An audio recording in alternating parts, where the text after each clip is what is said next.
Game on, ladies and gentlemen. This is Box Score Media. Thanks for tuning in. Remember, if you're listening to this, remember to like, subscribe, tell a friend about the show. I'd like to keep it growing. This is the first podcast I've done in probably 3-4 months. So it's going to be a quick one. I decided to change the format a little bit. I'm not going to go and just list scores anymore. I'm kind of pick my certain topics I want to talk about, go in depth on that, but this is still strictly performance-based podcast of sports. It's not about what's happening off the field or off the court, what somebody's Twitter's doing. Maybe I'll mention signing bonuses and who's going where in trade, stuff like that. But mainly, this is simply non-political sports. I know everybody's sick and tired of hearing about politics in sports. This is strictly sports-based sports podcast. So tell a friend, like and subscribe, share this show, and keep it growing. Okay. 3 main topics I want to talk about. Let's start with number 1, the state of the NBA. Well, right now in the Western Conference, you got Utah, Phoenix, the Lakers, the Clippers, Portland, Denver, San Antonio, and Dallas. That's the top 8. Utah, I'm telling you right now, the way they're built, they are built to simply be an all-around good team. They don't like to go after the superstars and pay them a bunch of money. They like to kind of build a foundation, a solid foundation. They're the most underrated team in professional sports, I think, because of how solid they are. They've never had any superstars since Malone and Stockton. They've never been a two-headed monster. They've got Gobert and Mitchell, which gives them a possibility for it, but they're not there yet. They are such a solid foundation and franchise. But you give them a good superstar, just give them one, and they're in the finals every single year. But like I said, they're not built that way. But right now they got the best record in the NBA at 27-9. Phoenix is right behind them, 24-11. Young team, up and coming. Again, missing a key factor. DeAndre Ayton's been playing well, but they're missing a superstar. If anything has told us, as history has told us in the last 10 years with the NBA, you need 2 superstars in order to be competitive. You want to be raising the Naismith Trophy at the end, you got to be a two-headed monster. And there's only a handful of teams that can say that. Brooklyn can say that. The Clippers can say that. The Lakers can say that. And that's pretty much it. Those are the teams that are going to be winning it. I hate, barring injuries. Injuries is always the only thing that could possibly keep the best team from winning, of course. But those are the 3 best teams. The Lakers, the Clippers, the Nets. One of those teams is going to be winning it. Nobody's taking care of the Nets in the East. Durant's top 3 player, Kyrie, I think is a little tad bit overrated. Needs to play more rather than talk. But they're still that good. The Sixers are close, but Embiid can't do it all. He's proven that. Giannis is probably heading towards another MVP possibly, but again, he's going to need help. You need a two-headed monster in order to be competitive. So I like Brooklyn in the East. I like the Clippers. I like the Lakers in the West if Anthony Davis is healthy. If not, I like the Lakers and Kawhi because I really like Kawhi, and I'm a big fan of Paul George. So right now, that's where we sit. Again, top 8 in the East: Philadelphia, Brooklyn, Milwaukee, Boston, New York, Miami, Charlotte, Toronto. Miami's sitting there, the former East champions. They're sitting there at 18-18 at 500. Come on now, they're not a threat. They're not a threat. We've seen viewership just continuously go down. Professional sports is down right now, and in the NBA, they keep talking about, oh, it's on the rise, and oh, the NFL this, and well, the NBA is doing the same thing. People stop watching the NFL because of the politics, and that's exactly what the NBA's become. And the viewership has declined because of that. And if you're like me and you're smart, you didn't watch the All-Star game because that's just become a joke. And I don't understand why in sports and in television in general, why are they continuously trying to cater towards the younger audience? I don't understand that. The younger audience doesn't watch TV. You know who watches TV? The middle-aged men and women that are the housewives and the husbands, and the wives and the house husbands, the ones that are dealing with the families and the tough jobs. They're the ones who want to come home and get that release for sports, and they can't get it when you're talking politics. So knock it off with that. Let's stick to the sports. If you want to cover their political beliefs, do it on social media, but leave it off of broadcast television. I didn't watch the All-Star game. It's a joke. It's just some popularity contest. They don't even get the best players, and you have Team LeBron versus Team Kevin. Well, that's not degrading anybody, is it? Why are they automatically captains, voted on by their peers? So, are they the best players? They are, but shouldn't other people? If Giannis or Embiid is up there in the All-Star voting for MVP, why are they not selected as captains? Why not mix it up a little bit? I don't know. It's a joke. So if you didn't watch it, good for you. If you did watch it, I know you were disappointed. Because who really wants to watch that crap? Nobody. It's because it's the only thing on. Just because George Costanza said it best. Why are we watching it? Because it's on TV. So many sheep, and we need to quit being sheep. So that's where it is. State of the NBA. Philadelphia, Brooklyn are leading the East. Utah, Phoenix, LA in the West. I still like the Lake. I love Utah. But again, you got to have a superstar. It's been proven. The Lakers are going to win the West. The Nets are going to win the East, barring injury. And probably, I'd say the Nets probably win it. Just because I don't know if Anthony Davis is going to be good enough and healthy enough. Okay, moving on. I have become a big fan of disc golf, as a lot of people have. So I'd like to cover what happened in the Las Vegas Challenge a couple weeks ago. Men's side, Eagle McMahon takes it down, shoots minus 48 for the tournament. 8-stroke lead over Calvin Heimberg, who again showed up. Calvin Heimberg is 25 years old. He's proven that he is elite. He's got power. He's got accuracy. He's got golf smarts, mentally prepared and focused every single tournament. He's going to be a factor this year. Ezra Aderhold came on strong last year at the end, blew up this year. In the first round, in the first tournament, shot a 16 under the second round of the tournament. Came on strong. I wouldn't be surprised if he'd take down some tournaments this year.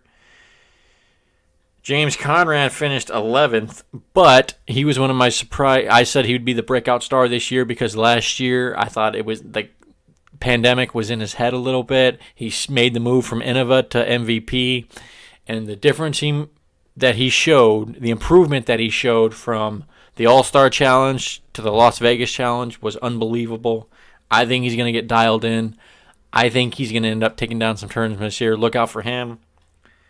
And, of course, there's Paul Macbeth, the signing bonus, 10 years, $10 million, biggest contract. Is going to draw a lot of people to the sport. That helps the sport, and that helps other players. Because now when Ricky Wysocki or Eagle McMahon or Calvin Heimberg, they want to renew their contracts from their sponsors, all they got to say is, hey, look, he's getting $1 million a year. You got to throw me at least $500K. Especially since I'm right up there with him. Especially for Ricky Wysocki, who's now the number one rated player, who at least he has that over him, you know. But it was competitive. Eagle McMahon dominated the last round. Even took out the tilt which is the most overstable disc that you can buy. It flies better throwing it upside down. He even showed off a little bit, and he even putted the last in the 18th hole with a little under the leg shot. So big tournament, a lot of eyes, very competitive. There's going to be a lot of players making some noise this year. And the female FPO side, we saw Paige Pierce, Katrina Allen battling. Paige Pierce wins it, shooting minus 25 for the tournament. Katrina Allen was minus 24. I think Katrina Allen is her own worst enemy. As far as distance-wise, she's easily the second best player in the world. She's the only one who can throw as far as Paige, at least close enough. She's got the putting was looking great the last two tournaments. Up shots are really good. If she can just stay focused, mentally tough, like she really did in this tournament, I think she's going to end up winning some and stealing a couple tournaments from Paige. But Paige Pierce shows you why she's in the league of her own. She throws farther than anybody. First round, she shot like a 56 or something like that, which put her in 16th place if she would have been playing for the men's. So she's definitely leading the way. She's the most influential player, I believe, to disc golf because the women can see her play and be inspired and say, hey, I want to be that. I want to be at that level. And then the men, they see her and say, well, if she can throw 450 plus, I can throw 450. And then they get humbled real quick when they realize they can't do it. So I think she's the most important player in disc golf. Congratulations, Eagle McMahon. Congratulations, Paige Pierce. First tournament down in the books this weekend. March 12th starts the Waco charity event in Texas. Three-day event. I really like Macbeth to make some noise. I think Ricky Wysocki is going to be there. Kevin Jones is going to be making noise. Of course, he's the current PDGA tour champion, so he's going to be there looking to improve. I really like Paul and Ricky in this. I think they're going to be 1-2. I wouldn't be surprised if Paul takes it. He won the Memorial Championship this past weekend. He's going to be looking to build off of that momentum. Thomas Gilbert is a wild card from Canada.